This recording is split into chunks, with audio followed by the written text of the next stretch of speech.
teman-teman akan tahu masa lalu saya. Saya itu dulu sampai di level ya, ini saya kasih tahu nih. Saya sampai di level saya nggak berani nge-mall. Bukan karena nggak punya duit, tapi karena takut ketemu orang dan bisa ditagih hutang. Saya sampai di level seperti itu. Dan itu sangat depresi banget. Waktu itu tahun 2012, 2013. Tapi apa yang saya lakukan? Saya belajar.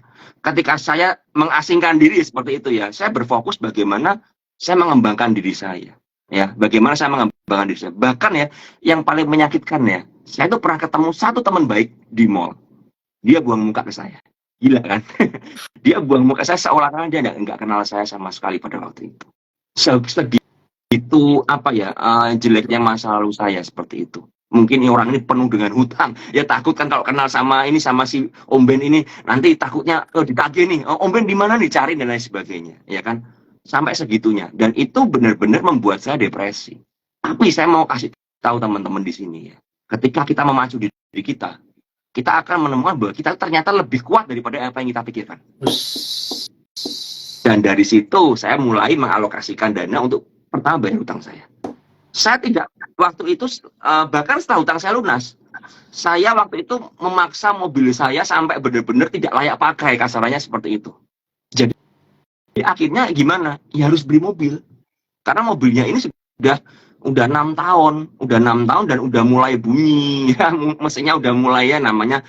Dan kalian tahu Picanto saya itu saya pernah bawa ke Bali loh, dari Semarang. Semarang, Bali.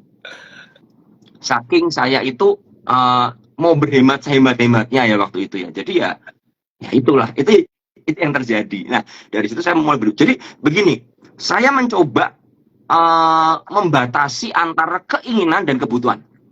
Sampai sekarang pun seperti itu. Saya sampai sekarang pun ya, saya pengen beli barang nih, ada duitnya. Mikir-mikir, aduh ini beli nggak ya? Kok beli kok sayang ya? Butuh bener nggak sih sebenarnya? Tapi itu ternyata bagus untuk saya bisa mengelola keuangan saya, ya kan? Karena saya berpikir, wah, ke depan nih saya pingin punya apartemen yang lebih besar, seperti itu kan. Saya punya rumah ya, rumah yang landed house di Jakarta. Tapi saya nggak mau punya rumah di Tangerang karena saya mengerti jalur dari Kebonjeruk ke Tangerang itu jalur paling mengerikan di Jakarta menurut saya, macetnya luar biasa. Yes, saya pingin punya mimpi, cita-cita saya punya rumah di tengah kota seperti itu, karena supaya saya mobile tinggi, bisa enak ya kemana-mana. Nah ini kan harus di pre-planning. Nah jadi itu sedikit ya pengalaman saya seperti itu ya. Semoga mencerahkan ya. Wah, sangat mencerahkan sekali Om Ben. Terima kasih banget nih pengalamannya. Jadi teman-teman kita sudah mendengar pengalaman yang sangat-sangat apa ya, butuh ya, tujuannya ada, perjuangan ada. Terus kita juga memang harus mengetahui ya, balik lagi mengetahui apa yang kita butuhkan, apa yang kita inginkan. Kita harus aware ya Om ya, apa yang kita butuhkan, keinginan dan sebagainya macamnya sampai menuju ke tujuan finansial. Nah, saya tertarik dengan satu kata tadi sih Om, yang di awal Om Ben cerita bahwa setelah kita menentukan tujuan nih, terus kita tahu tujuannya apa, jangka pendek, menengah, dan panjang, dan juga Om Ben tadi mention bahwa ya perjuangannya nggak cuma sebentar aja menuju ke bisa dibilang bisa mengelola atau paham mengelola keuangan, tapi melalui investasi. Nah, mungkin sebagian teman-teman dari kita merasa bahwa utang ya alhamdulillah bisa terbayar gitu. Tapi bagaimana cara menentukan tujuan finansial? Tadi sih saya mendengar Om Ben mention bahwa salah satunya dengan cara investasi. Nah, kira-kira nih Om Ben nih, investasi bagi pemula itu kendalanya apa nih Om Ben nih? Kendalanya adalah waktu pengalaman saya, kendalanya adalah waktu itu tidak ada literasi finansial yang saya dengar waktu itu. Itu kendala pertama saya. Jadi teman-teman jangan lihat diri saya yang sekarang ya. Saya yang waktu tahun 2016 ke belakang ya, seperti itu. Saya itu bahkan asuransi aja tuh saya tuh nggak punya. Asuransi ada sih kalau waktu itu, tapi asuransinya tuh kayaknya asuransi yang nggak guna banget karena terlalu rendah untuk coverage-nya tuh terlalu rendah. Karena saya berpikir saya nggak butuh. Nah, kita harus ngerti teman-teman bahwa ternyata dalam hidup kita, ya kan, kita kan sekarang kan literasi keuangan yang harus kan, kita harus mulai menyiapkan dana darurat, ya kan. Sekarang kan banyak tuh ya di medsos, di Instagram, dana darurat ya kan. Ya. Dulu apa dana darurat tuh apa sih? Nggak ngerti. Ya saya setiap hari darurat nih, karena apa? Saya butuh uang buat makan besoknya. Betul. Ini darurat setiap hari kan begitu kan. Nah tapi setelah kita mengerti, oh ternyata kita harus mengalokasikan dana. Jadi begini, dari gaji yang kita dapat ini, pendapatan yang kita dapat, yang kita potong dulu tuh untuk apa sebenarnya? Untuk pos-pos yang kita memang alokasikan itu. Sisanya bagaimana? Sisanya baru memenuhi keinginan kita. Jadi jangan dibalik. Kalau dapat gaji yang pertama dia apa? Oh belanja dulu, shopping dulu. Salah. Kalau teman-teman ingin punya finansial yang kuat, menurut saya, teman-teman harus bisa memilah tadi antara kebutuhan dan keinginan. Kebutuhan semua diselesaikan dulu. Kalau nggak ada sisanya bagaimana? Ya udah, keinginan ditahan aja. Jadikan itu motivasi kita apa? Untuk kerja lebih giat supaya saya dapat tambahan dana untuk memenuhi keinginan saya.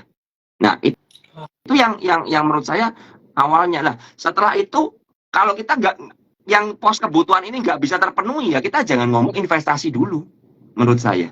Karena apa? Berarti kita belum cukup untuk memasukkan ke dunia investasi. Karena kita kebutuhan aja nggak terpenuhi kok. Misal seperti ini, ya, kita punya pendapatan 10 juta. Kebutuhan kita bulanan itu 12 juta loh. Kurang. Jadi bagaimana mau berinvestasi kan? Nggak mungkin dong. Saya mau nabung. Lah, apa yang mau ditabung? Untuk hidup aja kurang, nggak saya seperti itu. Makanya kita tambah income kita dulu. Setelah income kita bertambah, ya kan? Misal kita punya pendapatan akhirnya 20 juta, ya kan? Kebutuhan kita bagaimana? Ya jangan nambah, tetap maksimal 12 juta dulu. Sisanya untuk apa? Untuk investasi. Kita biasanya gini ya, pendapatan kita bertambah, tapi gaya hidup kita meningkat. Bertambah juga. Yes. Kalau itu terjadi terus-menerus, nggak kekejar lama-lama, akhirnya apa? Kita nggak punya pos-pos dana untuk berinvestasi, nggak bisa, nabung pun nggak bisa. Nah, kalau dari saya sih seperti itu. Jadi memang kita harus memenuhi dulu nih kebutuhannya apa, terus misal kalau ada utang lunasin juga segala macam.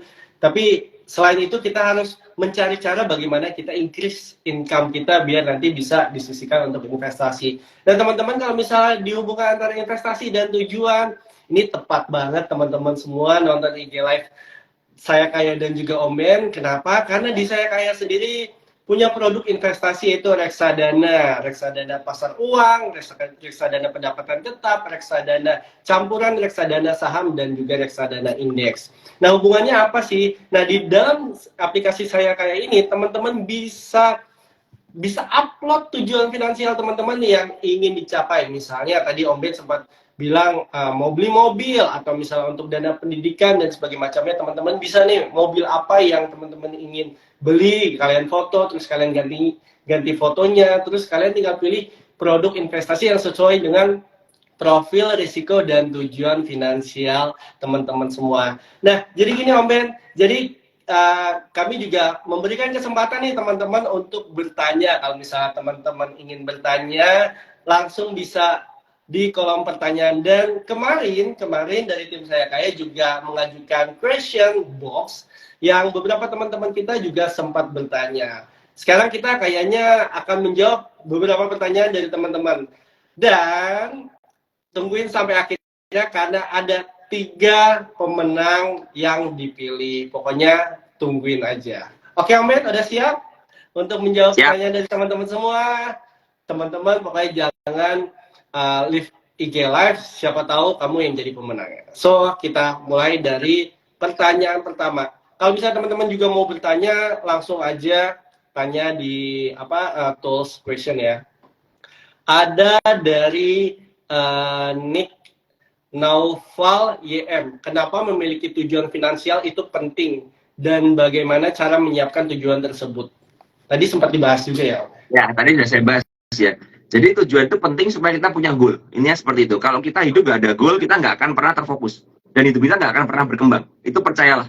Kalau kita hidupnya nggak ada tujuan, kita nggak berkembang. Kenapa tujuan finansial penting? Itu penting untuk apa? Kita mengembangkan aset-aset kita. Kita mengembangkan potensi kita. Kita memacu diri kita supaya kita bisa menghasilkan lebih, ya kan? Sehingga kita bisa mencukupi kebutuhan kita dan mempersiapkan masa depan kita. Ya, jadi ada tujuannya tadi kan ya, ada tujuan jangka pendek, jangka menengah, dan jangka panjang. Nah, cara menyiapkannya bagaimana? Ini menurut saya teman-teman harus evaluasi dan refleksi diri menurut saya. Kita ini pingin seperti apa? Kita ini pingin punya apa ya? Punya masa tua yang seperti apa? Ya kan? Kita ini pingin mendelegasikan, mewariskan, melegasikan apa ke anak cucu kita? Ya kan? Apakah kita pingin hanya ya udah yang penting anak saya itu besok bisa kuliah ya kan, yang penting bisa sarjana kerja ikut perusahaan, atau saya pingin anak saya ini memiliki perusahaan. Kalau anak saya pingin memiliki perusahaan misalnya seperti itu ya, saya harus menyiapkan saya ini juga harus punya perusahaan yang akan saya wariskan ke anak saya. Nah, itu kita plan semuanya ya, kita plan semuanya ya. Saya apa ya, punya pengalaman dengan beberapa teman ya, yang dia udah memplanning dari anaknya kecil, dia udah menyiapkan untuk masa depan anaknya. Asuransi dipenuhi semua dari kecil, asuransi pendidikan, asuransi jiwa, asuransi kesehatan, dan lain sebagainya. Sangat terplanning sekali, ya kan? Bahkan dia udah menyiapkan tabungan untuk beliin rumah anaknya, ya. Seperti itu, ya. Jadi benar-benar apa ya?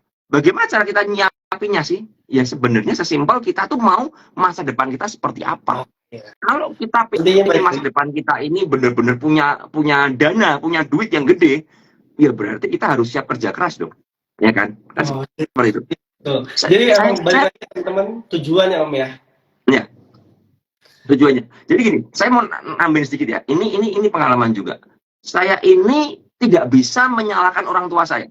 Kenapa sih orang tua saya ini nggak bisa kasih saya warisan? Kenapa sih saya tuh harus berjuang sedemikian rupa dari nol, dari minus bahkan, ya kan? Kenapa beda dengan teman saya yang orang tuanya udah punya pabrik, orang tuanya diberkati dengan dana berkelimpahan seperti itu. Dia mau kerja bangkrut pun orang tuanya bisa support lagi. Nah, pertanyaannya dibalik, seandainya kita nanti jadi orang tua, ya, kita mau anak kita ini kita siapin atau enggak? Ya seperti itu kan. Kalau kita aja sekarang ini kasarnya begini, saya memacu diri saya ketika saya mengerti orang tua saya nggak bisa provide saya nggak ingin someday saya punya keturunan saya itu nggak bisa saya provide. Jadi saya harus sedemikian rupa bekerja sekeras mungkin, segigih mungkin, seefektif mungkin, supaya apa? Supaya saya punya generasi besok itu tidak kekurangan seperti saya. Jadi cukup yang dikejar-kejar debt collector itu saya aja. Saya nggak mau anak saya dikejar-kejar. Nah, ini akan membuat kita memiliki tujuan menurut saya. Ini yang memacu saya, ya kan? Sehingga saya ini gimana caranya saya harus bisa make money semaksimal mungkin, sebanyak mungkin, ya kan? Seefektif mungkin. Nah, itu yang membuat saya bilang tujuan itu penting, seperti itu. Jadi memang kalau misalnya saya juga ambil nih Om, untuk teman-teman juga mungkin mengambil pelajaran bahwa tujuan itu adalah core gitu ya Om ya, kurang lebihnya. Yes. Dan saya juga sadar bahwa dari cerita Om Ben tadi itu kayaknya terkadang kita hidup ya kerja pulang atau usaha segala macam dapat income ya udah gitu.